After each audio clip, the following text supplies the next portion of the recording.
तो आज हम इस लेसन में जानेंगे कि एम हेमल कौन थे, उनका स्वभाव कैसा था। फ्रेंच कौन था, वो कैसा लड़का था।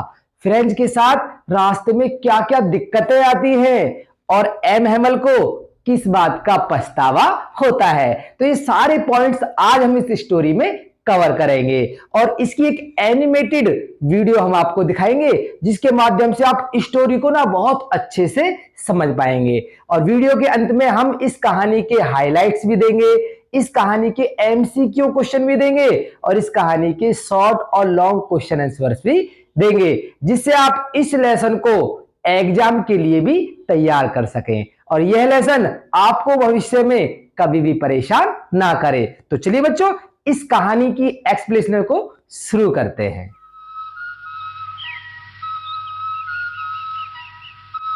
सबसे पहले हम जानेंगे कहानी का बैकग्राउंड क्या है। तो कहानी का बैकग्राउंड है कि दो कंट्रीज होते हैं, एक का नाम प्रूसिया है और दूसरी कंट्री का नाम फ्रांस है। दोनों देशों में युद्ध हो रहा है और इस युद्ध में आपका प्रूसिया जीत जाता है और फ्रांस के दो डिस्ट्रिक्ट्स वो प्रूसिया के हो जाते हैं। अब हम समझेंगे इस कहानी के मेन कैरेक्टर कौन से हैं। तो इस कहानी का मेन कैरेक्टर है फ्रेंच, जो कि एक एवरेज लड़का है जिसका पढ़ाई लिखाई में बहुत ही कम ध्यान रहता है। और दूसरा मेन कैरेक्टर है एम हेमल, जो इसके टीचर हैं, जो इसके क्लास टीचर भी हैं और जो पढ़ाने में बहुत सख्त हैं। तो चलिए बच्चों, अब हम इस कहानी को शुरू करते। सुबह सुबह जल्दी जगता है और उसको ध्यान आता है कि उसके टीचर एम हेमल ने उसे पार्टिसिपल के रूल याद करने के लिए दिए हुए हैं। तो वह जल्दी जल्दी से तैयार होता है और स्कूल की ओर भागना शुरू कर देता है। जब वो स्कूल जा रहा होता है तो वहां का रास्ते का इन्वायरमेंट देख के उसका दिमाग बदलने लगता है। वो देखता है कि कैसे रास्ते में चिड़िया चहक रही हैं, तितलियां उड़ रही हैं, कितना अच्छा मौसम है, पक्षी गीत गा रहे हैं और वहां पर कुछ सोल्जर अपनी परेड वगैरह भी कर रहे हैं। तो उनमें देखकर उसकी स्कूल जाने की स्पीड ना कम हो जाती है। अब रास्ते में जब वो जा रहा होता है तो उसे महसूस होने लगता है कि भाई वो स्कूल के लिए बहुत ज्यादा लेट हो चुका है और आज एम हेमल उसकी बहुत जबरदस्त क्लास लगाने वाले हैं, क्योंकि उसे तो पार्टिसिपल का ना पी तक भी याद नहीं है। तो वो पार्टिसिपल की पूरी डेफिनेशन, पूरा एक्सप्लेनेशन कैसे सुनाएगा, इस चिंता में भी वह बहुत ज्यादा व्याकुल है। तो जब वो रास्ते में जा रहा होता है तो उसे एक ब्लैक स्मिथ मिलता है और वह उससे कहता है कि अरे फ्रेंड, अभी तो बहुत समय है स्कूल जाने के लिए, तुम्हें इतनी जल्दी किस बात की है। तो इस बात को सुनकर फ्रेंच को लगता है कि अरे ये तो मेरा मजाक उड़ा रहा है और वह अपनी स्पीड और जाने की बढ़ा देता है। इसके बाद वह एम हेमल के गार्डन में पहुंचता है। तो वह जानता है कि जो हमारा स्कूल का गार्डन है इसमें ना हमेशा बहुत ज्यादा भीड़ भाड़ रहती है, शोर शराबा रहता है, बच्चों के खेलने कूदने का शोर रहता है, हंसने ठहाके लगाने का शोर रहता है। किंतु आज तो यहाँ पर सब कुछ उलट है, सब कुछ बदल चुका है, बहुत ही शांति छाई हुई है। पर ऐसा क्या हुआ, तभी उसकी निगाह पड़ती है कि जो बुलेटिन बोर्ड है, सारे लोग ना बुलेटिन बोर्ड की तरफ भाग रहे हैं और किंतु वहां से बड़े मायूस होकर चेहरा लटकाकर वापस लौट रहे हैं। तो वो समझ जाता है कि आज कुछ ना कुछ बुरा होने वाला है, क्योंकि ये वही मनहूस बुलेटिन बोर्ड है जहां से हमारे युद्ध के हारने की खबर आती है, मिलिट्रीज के ऑर्डर्स आते हैं और नए नए रूल्स आते हैं। पता नहीं आज कौन सा कैसा रूल्स आया होगा। चलो देखता हूं कि क्या हुआ। अब वह अपने क्लासरूम की तरफ बढ़ता है तो देखता है कि जिस क्लासरूम में हमेशा शोर शराबा रहता है, आज तो क्लासरूम में भी शांति छाई हुई है। तो जैसे ही वो क्लासरूम में पीछे की तरफ से एंट्री करना चाहता है तो देखता है कि सामने एम हेमल खड़े हुए हैं, पीछे क्लास बैठी हुई है और आज तो यहाँ पर कुछ विलेजर्स बैठे हुए हैं, पुलिसमैन बैठे हुए हैं और कुछ बड़े बूढ़े भी बैठे हुए हैं। तो वो सोचता है कि पता नहीं आज क्या माजरा है कि सारा कुछ आज बदला बदला हुआ सा लगता है।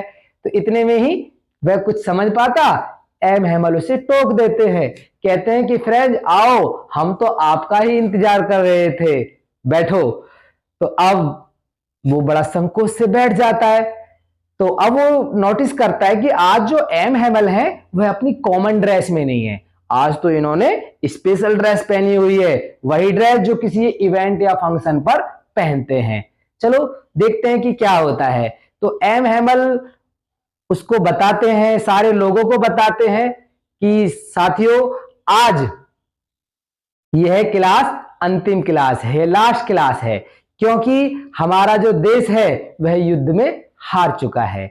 अब इस स्कूल में कुछ नए टीचर्स आएंगे जो सभी लोगों को जर्मन भाषा सिखाने वाले हैं। तो इतना सुनते ही फ्रेंच चौंक जाता है, उसे एहसास होने लगता है कि एम हैमल जब उसको फ्रेंच सिखाया करते थे तो वह बिल्कुल भी ध्यान नहीं दिया करता था, किंतु मुझे ऐसा नहीं करना चाहिए था। तो एम हैमल उसे बताते थे कि जो फ्रेंच लैंग्वेज है ये दुनिया की सबसे अच्छी भाषा है और यह भाषा आपको बुरे वक्त में कोड लैंग्वेज के रूप में भी काम आने वाली है।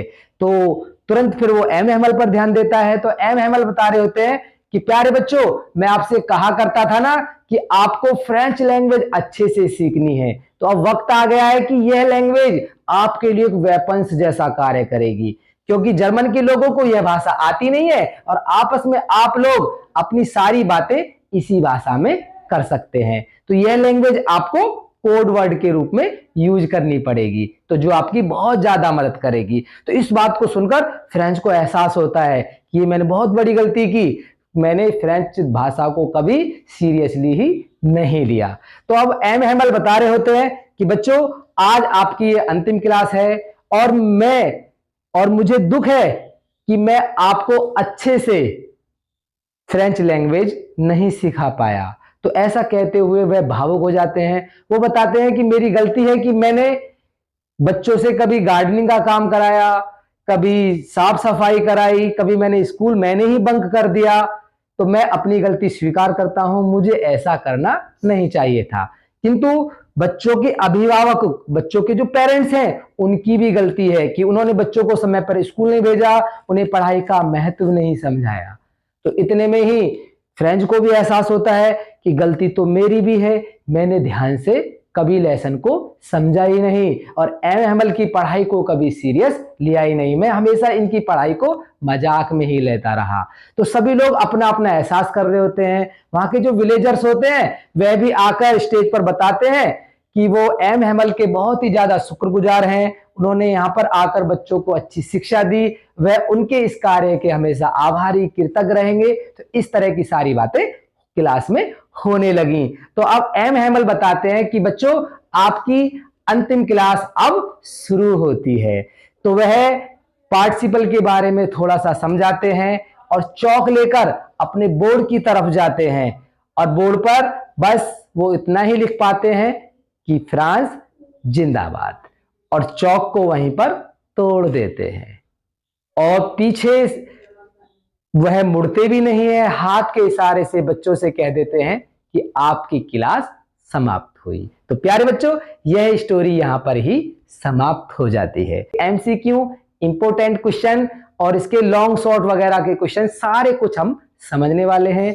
हम इसकी समरी भी आपको रिटन में देने वाले हैं, तो उस समरी को भी अच्छे से समझें और पढ़ें, जिससे आप इसके क्वेश्चन आंसर सारी चीजों को अच्छे से क्लियर कर सके। तो बच्चों कमेंट बॉक्स में बताएं कि यह कहानी आपको किस तरह की लगी। जय हिंद, जय भारत।